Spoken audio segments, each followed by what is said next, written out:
कत्ते तर पहलों कत्ते तर पाबै छी बेसी नहीं तर पाबुए चरहल जुआनी में आग नहीं लगाबुए प्रीत प्रेम प्यार के बसात कन सिहकाबुए करू नहीं बेहोश लोग कनिया बुए।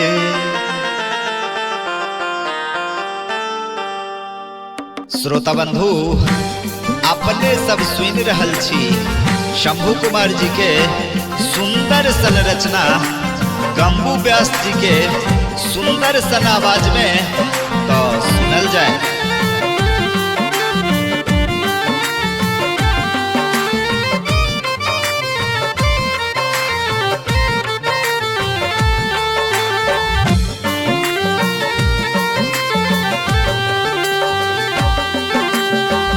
जान मारै छियै गोरी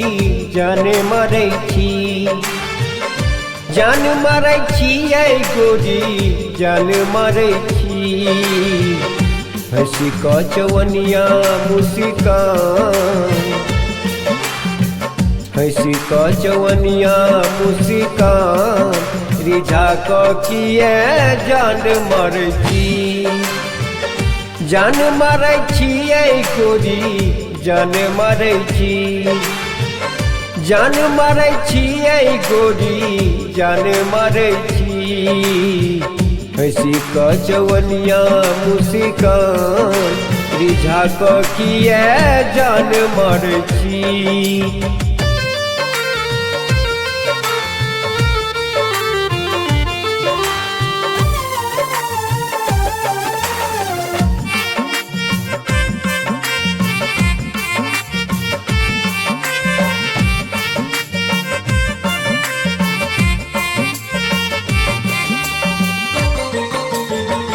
सजले सबरले बिन झका से बुझाई छी दिनो दिन सुअदगर चिर भेल जाई छी सजले सबरले बिन झका से बुझाई छी दिनो दिन सुअदगर चीज भेल जाई छी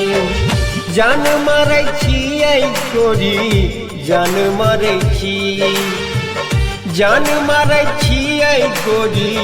जान मारै छी बन का महंग समान रिझा क किए जान मारै छी बन का महंग समान रिझा क किए जान मारै छी।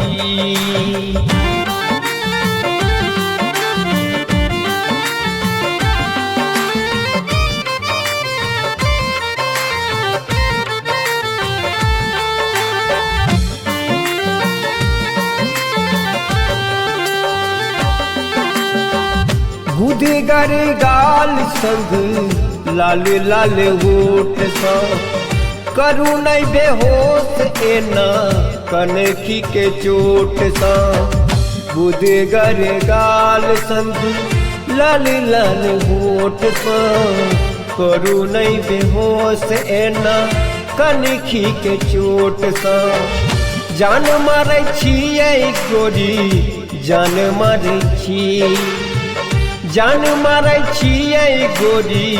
जान मारै छी चेहरा तो नहीं हटे ये ध्यान रिझा क किए जान मारै छी चेहरा सो नहीं हटे ये ध्यान रिझा क किए जान मारै छी।